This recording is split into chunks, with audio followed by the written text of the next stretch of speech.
Hello friends, नमस्कार। अभी हम लोग चर्चा करने वाले हैं काव्य खंड जो अध्याय 1 है, राम नाम बिनु बिरथे जगी जन्मा। उनका जो टॉप वीवीआई ऑब्जेक्टिव प्रश्न है उनके बारे में चर्चा करने। तो चलिए शुरू करते हैं। फर्स्ट प्रश्न है हमारा, राम नाम बिनु बिरथे जगी जन्मा के रचयिता कौन है। राम नाम बिनु बिरथे जगी जन्मा के जो रचयिता हैं वो है हमारे कौन, गुरु नानक। कौन है? गुरु नानक। तो ऑप्शन नंबर बी जो होगा वो करेक्ट आंसर हो जाएगा। उसका सेकेंड क्वेश्चन है हमारा, गुरु नानक का जन्म कब हुआ था। तो बताइए आप लोग, गुरु नानक का जन्म जो हुआ था वो कब हुआ था? 1469 ईस्वी में। 1469 ईस्वी में इनका जन्म हुआ था। कहाँ जन्म हुआ था? तो नानकाना साहब। कहाँ? नानकाना साहब, नानकाना साहिब, जो कहाँ पे है? पंजाब में है। कहाँ पर है? पंजाब। पंजाब के भीतर है नानकाना साहब। उसके बाद तीसरा प्रश्न है हमारा, गुरु नानक का जन्म कहाँ हुआ था। तो अभी पिछले क्वेश्चन में बताए कि गुरु नानक का जन्म जो है नानकाना साहब में हुआ था। कहाँ हुआ था? नानकाना साहब, जो कहाँ पे है? कहाँ पे है नानकाना साहब? पंजाब के भीतर है। कहाँ पर? पंजाब के भीतर है, जो वर्तमान समय में पाकिस्तान का हिस्सा है। किसका हिस्सा है? पाकिस्तान का हिस्सा है। उसका नेक्स्ट क्वेश्चन की बात करें हम लोग, तो अगला प्रश्न है हमारा, गुरु नानक किस धर्म के प्रवर्तक थे। गुरु नानक जो थे वो किस धर्म के प्रवर्तक थे? बौद्ध धर्म, जैन धर्म, सिख धर्म या वैष्णव धर्म। तो गुरु नानक जो थे वो सिख धर्म के प्रवर्तक थे। सिख धर्म के प्रवर्तक थे। ठीक। उसके बाद आगे बताना है, गुरु नानक के पिता का नाम क्या था।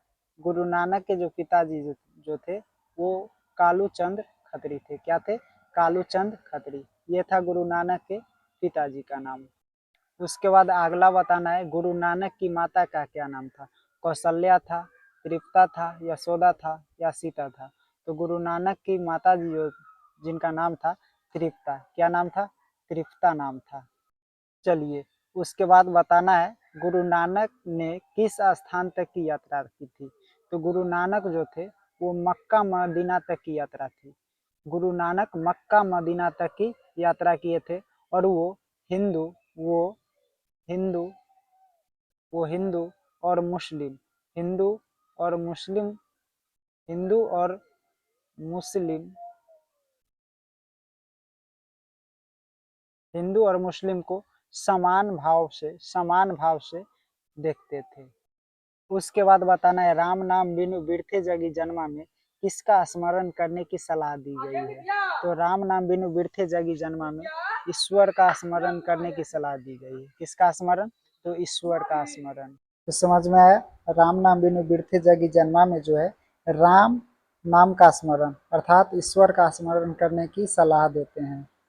उसके बाद अगला प्रश्न है हमारा, राम नाम का स्मरण न करने वाले व्यक्ति का जीवन कैसा होता है। बताइए आप लोग, राम नाम का स्मरण न करने वाले व्यक्ति का जीवन कैसा बताया गया है। कैसा बताया गया? तो जो व्यक्ति राम नाम का स्मरण नहीं करते हैं उनका जो जीवन है वो व्यर्थ बताया गया है। कैसा बताया गया? व्यर्थ बताया गया है। चलिए देखिए, अगला प्रश्न है हमारा कि कवि ने किसकी आलोचना की है। कवि ने किसकी आलोचना की है? तो कवि ने यहाँ बाह्य अवंडर, जो ऋषि मुनि होते हैं जो अपने शरीर पे भस्म लगाते हैं, वस्त्र नग्न होकर चलते हैं और हाथ में कमंडल जनेऊ लेकर चलते हैं, उनकी वो आलोचना की है यहाँ पे, यानी विरोध किए हैं।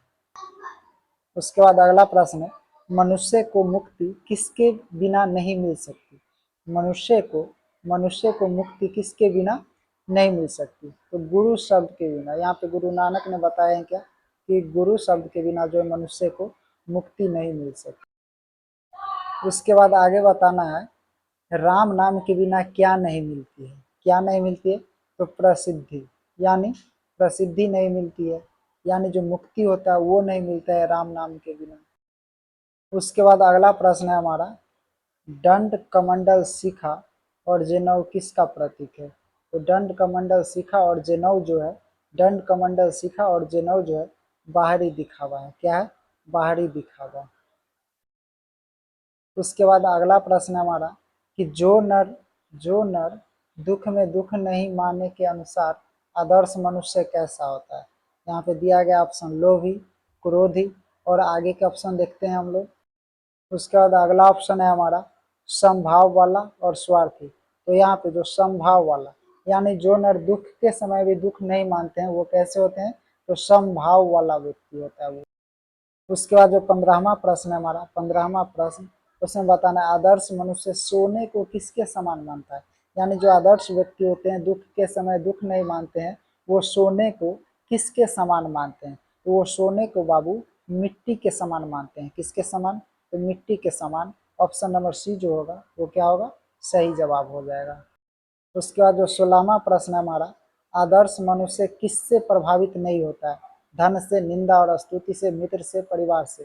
तो जो आदर्श मनुष्य जो होते हैं वो निंदा और स्तुति से, गुरु नानक कहते हैं कि जो व्यक्ति दुख में दुख नहीं मानते हैं या चाहे उनकी आप कितना भी बड़ाई कर दीजिए या बुराई कर दीजिए वो हर हमेशा एक समान रहने की कोशिश करते हैं, वही मनुष्य जो है आदर्श मनुष्य कहलाता है। तो इसका सही आंसर जो हो जाएगा ऑप्शन नंबर बी, कितना भी निंदा कर दीजिए और स्तुति कर दीजिए वो व्यक्ति कभी प्रभावित नहीं होता है। तो ऑप्शन नंबर सी जो हो जाएगा वो सही जवाब हो जाएगा। उसके बाद अगला प्रश्न है हमारा, कौन सा दोष त्यागने की बात कही गई है। यानी राम नाम बिनु जगी बिरथे जन्मा में कौन सा दोष त्यागने की बात कही गई है। लोभ, मोह, अभिमान, उपर्युक्त सभी। यानी लोभ को भी त्यागने की बात कही गई है, मोह को भी त्यागने की बात कही है, अभिमान को भी। यानी ऑप्शन नंबर डी जो होगा वो सही जवाब होगा। ऑप्शन नंबर डी सही जवाब। वही व्यक्ति आदर्श होते हैं जो लोभ, मोह, अभिमान और जो भी सारी वस्तु को त्याग देते हैं वही व्यक्ति क्या होते हैं, आदर्श व्यक्ति होते हैं। उसके बाद अगला प्रश्न है, मान और अपमान को कैसा माना गया है। यानी मान है और अपमान इसको हमेशा समान माना गया है। यानी मान में भी एक समान, यानी निंदा में भी एक समान और स्तुति में भी एक समान रहते हैं, उसको समान माना गया। यानी मान और अपमान को हमेशा एक समान माने हैं कौन, तो गुरु नानक। उसके बाद अगला प्रश्न है, आशा तृष्णा से मुक्त व्यक्ति कैसा रहता है। आशा तृष्णा से जो मुक्त व्यक्ति होता है वो निराशा रहता है। कैसा रहता है, निराशा रहता है। तो ऑप्शन नंबर बी जो हो जाएगा वो सही जवाब हो जाएगा। उसके बाद अगला प्रश्न है हमारा, ब्रह्म का निवास किसके हृदय में होता है। जो ब्रह्म का निवास होता है, जो हमारे विश्व के रचयिता ब्रह्मा जी हैं, उनका निवास किसके हृदय में होता है। लोभी व्यक्ति के, काम क्रोध को जीतने वाले व्यक्ति के, आलसी के या स्वार्थी के। तो जो व्यक्ति लोभी होते हैं उनके व्यक्ति में कभी ब्रह्मा निवास नहीं कर सकते, या जो व्यक्ति आलसी होते हैं उनके हृदय में कभी ब्रह्मा निवास नहीं कर सकते, या जो स्वार्थी होते हैं उनके हृदय में कभी ब्रह्म निवास नहीं कर सकती है। यानी जो व्यक्ति काम क्रोध को जीत लेते हैं, काम क्रोध को जीत लेते हैं उनके हृदय में ब्रह्म का निवास होता है। तो ऑप्शन नंबर बी जो होगा सही जवाब हो जाएगा। उसके बाद अगला प्रश्न है हमारा, ईश्वर की कृपा से क्या प्राप्त होता है।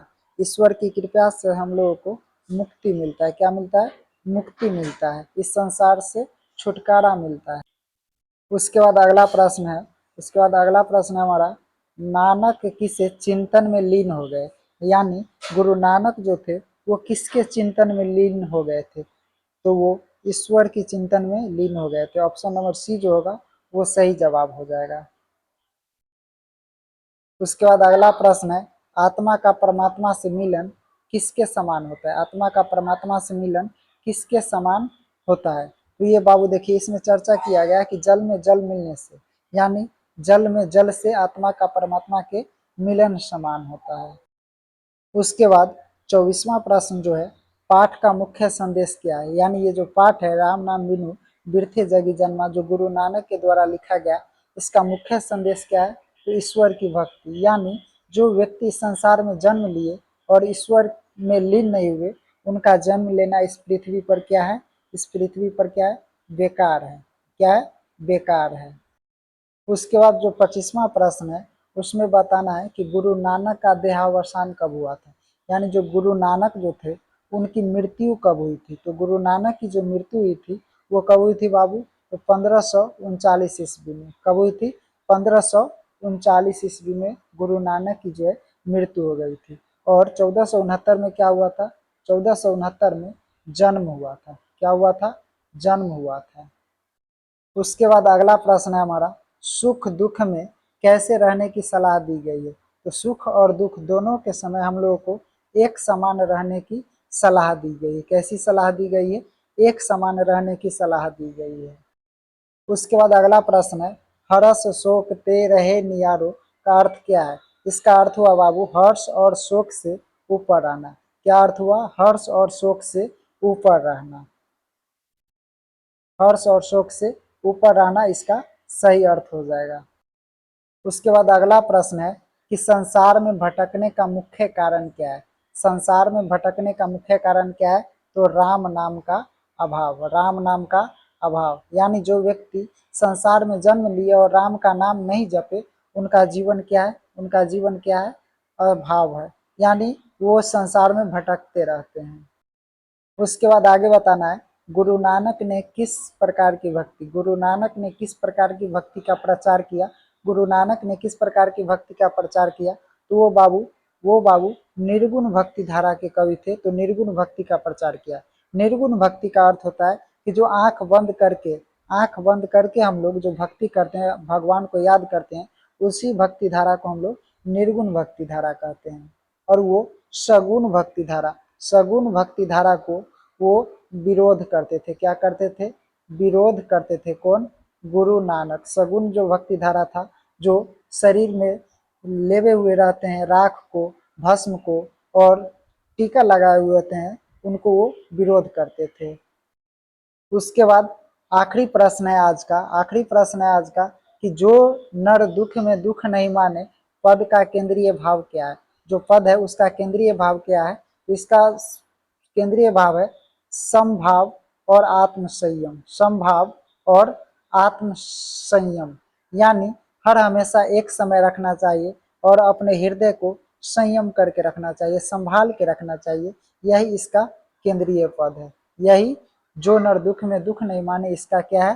केंद्रीय पद है। तो आशा करते हैं कि आपको ये वीडियो बहुत ही अच्छा लगा होगा। अगर अच्छा लगा होगा तो कमेंट में अपना राय जरूर दीजिएगा। कमेंट में अपना राय जरूर दीजिएगा। अगर आपको हमारे चैनल के वीडियो अच्छे लगते हैं तो हमारे चैनल को जो है सब्सक्राइब कर लीजिएगा और एग्जाम गुरुकुल सर्च कीजिए। Exam Gurukul bye bye Avinash sir. Exam Gurukul by Avinash sir. Exam Gurukul by Avinash sir search कीजिएगा तो हमारे चैनल आ जाएंगे।